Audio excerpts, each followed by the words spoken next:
the, non-concentric sizes here is just... Well, I've got 5 half avocados on the plate because I hate things to be even. What I want to talk about is Bit of a pattern?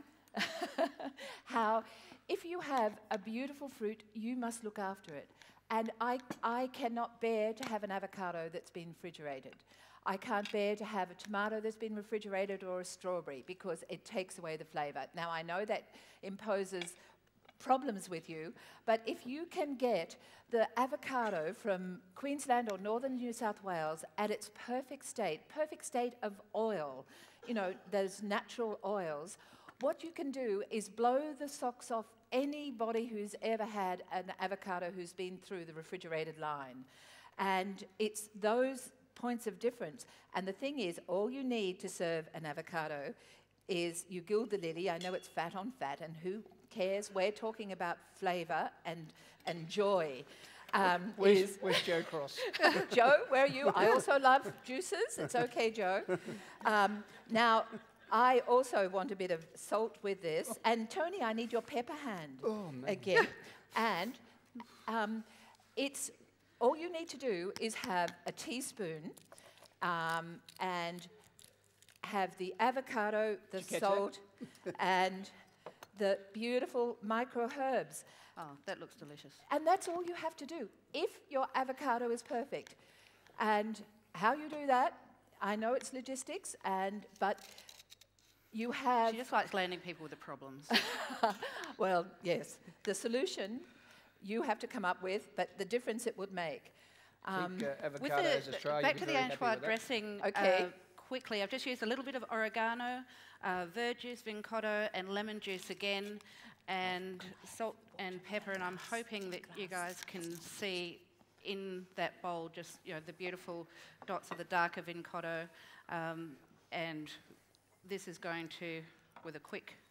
You don't really even need to whisk it. The anchovies carry this, and the salty silkiness with... I should just check. She's been doing that all morning. I know, I've been doing that all my life. Colin says I could pick for Australia. And it's true, I don't know how to He's not talking about grapes. No, I'm not talking about grapes. If you're a cook, you have to taste. There is no other way. Absolutely. Can I, how many other dishes are you doing? I've got one. Which is the remoulade, which I'm about to start now that I have finished this. And anything that, in the dishes that I've done, carpaccio and ceviche, with applying the dressing, all you need to do is wait 5 minutes. That is ready to serve.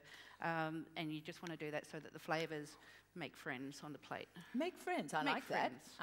Everyone should be friends. Got that. Oh, thank you, Tony. Those raw vegetables, when they're fresh, they are. I'm going to need another bowl because I've managed to use everything. I'll give you another bowl. I've got one. Excuse me. If I could have the chiffonade, the julienne celeriac. Dear.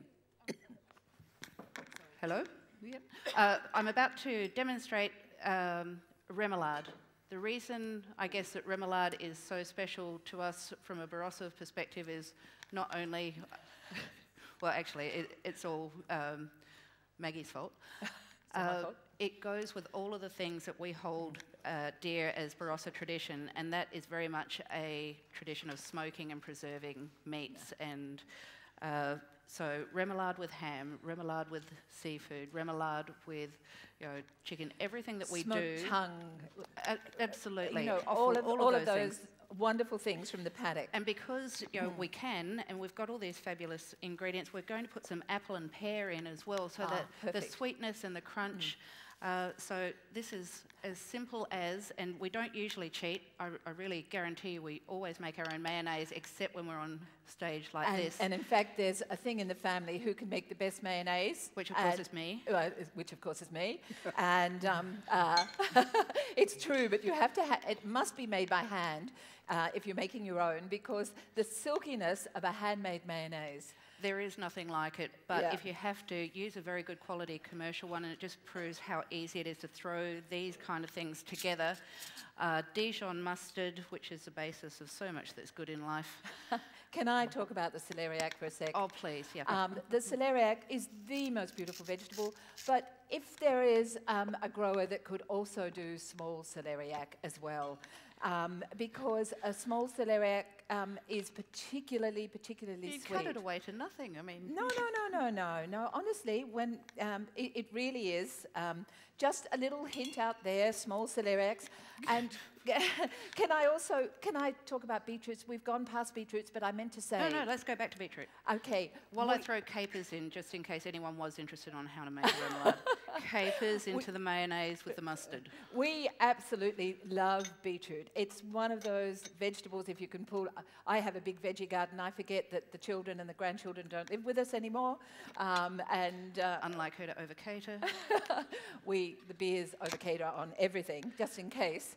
But beetroot is such a fantastic vegetable. But if I, as a cook, if I don't have beetroots in my garden and I go to the local co-op, which is where, because we live in the Barossa Valley, the beetroots are all different sizes in a bunch. She actually means cooperative. Just cooperative, Co-op the Valley, local cooperative. The only one in the Southern Hemisphere that actually works, after all these years as a retail venture. Thank you, Sassy. Well, now the other thing about getting back to beetroots is I'm sure it's a logistical issue. You're trying to be the same weight. But can I tell you as a cook, it's really bad for the public who don't have confidence about cooking, because a small and a large beetroot are going to cook in a very different way, and people don't get turned on because in most cases they'll cook them exactly the same and they'll wonder why one beetroot's no good. It's just little things that they don't have the confidence with in life. So that's another little challenge for you. I don't have the confidence that I have all my ingredients Sorry. here. Stephen, have you stolen my lemon zest? Okay, I've just been told to run. Okay, all right, Okay. I'm doing the last dish. If I could Tony's have just given me... Yes, I know, we're under pressure. Okay. Okay, so I've put some dill, some parsley, and some fresh lemon zest. We'll pretend that this is fresh lemon zest. In fact, preserved lemon would be absolutely great in this. Okay. Celeriac, which is so much more sophisticated when you have it like this than the big, gnarly, prehistoric-looking thing over there. So that's what happens when you get chefy on things. How fresh is it? Because the flesh is white, but most people will get it when it's grey and mottled, etc. Yeah. And because celeriac has a slightly aniseed flavour, and I love aniseed, fennel also beautiful. We're putting the fennel in with the celeriac, some beautiful apple. And our pear has discoloured a little bit. Because you didn't use verjuice on it. Well, the verjuice wasn't in the kitchen at the time. Because that, like lemon juice, would save the it oxidising. And then, Tony, if you can help out here, darling, just pick some of this baby celery over there. Perhaps, here, little knife. Mm-hmm. Yep, and here I am, waiting to put my last. Oh, stop it. Okay, more and I'm getting to hurry up. Now, ladies, do you reckon while we're doing the last little bits, we could actually take a couple of questions from the crowd while you're going? Would that that's all right to go? Yeah, and if I could have I'm a plate fine about that, but I just want to explain. That citrus can make the most beautiful dessert, and all you have to do a plate, Tony? is that I've made a syrup this morning with some sugar and water and verjuice, but you don't need to use the verjuice.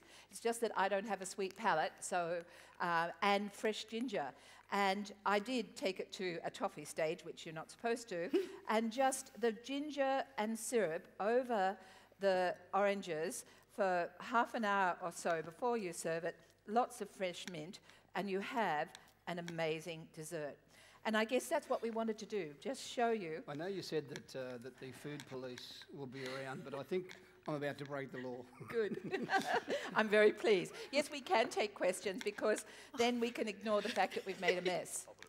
Sassy, have you finished? I've just found the spring onions, which are going to just go over the remoulade. And this would be a remoulade salad, I guess, which is befitting today's presentation. Often it's more mayonnaise with the vegetable and herb component playing the minor role, but this is a celebration of everything that's good right now and a perfect accompaniment to absolutely almost anything you can think of. Okay, so that's the food. Any questions? Looks beautiful. I thought so. We have a bucket? Yes, Yep. we do. Mm. Yes, Michael. The question is there a verjuice that goes with savoury and sweet? We make a Sangiovese verjuice and a normal verjuice. They both have the same level of acid, so they're interchangeable, but the Sangiovese has more developed fruit. So when it's soft fruit time, we have beautiful soft fruits in the valley. When it's soft fruit time, we poach in the Sangiovese these fruits in the Sangiovese verjuice in a syrup, and then we take their skins off, set them in a jelly of the juices we've cooked them in. And I've got to say, you know, perfect. So, yes, that was a long answer for yes. Yes, there is. One is fruitier than the other, but they both got the acid component you need to give that piquancy to food we look for.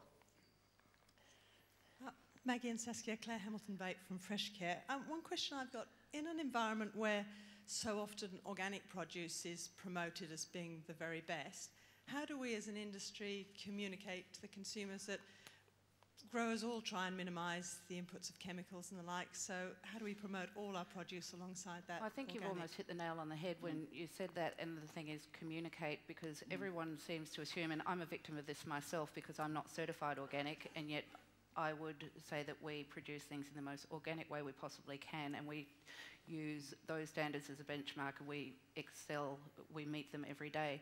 But the assumption from the public seems to be that if you're not certified organic, that you are somehow, you know, interfering with the process more than is necessary. You have to be your own best advocates and say, no, that's not the case. You just take everything that is positive about what you do and try and make sure, of course, that your production techniques are as, you know, low impact as they possibly can be, and that the quality of the product is as good as it can be. But I think organic it's confused the issue in the mind of the consumer, and it unfairly penalises those of us that are trying to do a good job in food. Exactly. And can I say where you can really see the difference, because we certainly farm sustainably, as Sassy says, but at the farmers market, which has been such a growth over Australia, the consumer can ask the farmer. So they have that information, so they don't need the organic label, because they can see the results and they can ask the questions. So just as you say, you've got to deliver the answers so it can be Well, that's confident. exactly right. And I think what's happening in retail at the moment, and will continue to happen, I imagine, is more and more we all have more contact with our consumers, and we need to encourage that. The more contact you have, the more that you can actually educate them, the better off you are. But I think when it's just presented as a fait accompli, I don't know many of my consumers, as in on the chef aspect of things, because we supply some of the best chefs in Australia. I don't think any of them could really tell me, you know, what organic certification means and whether it has any particular impact on the flavour or the quality. And we look at, you know, the sustainable methods that we use produce the best quality, and we've always gone from quality first, flavour first, and everything that we do in order to get there just happens to be the most sustainable way you possibly can. And I can imagine that many of you would have very similar stories. There's so much we could talk about that. It really is, you know, for me, a more important thing than organic is to know that it's been grown as close to me as possible and is in the peak of season. And so much so that I would even say I would pay more, and I think the Italian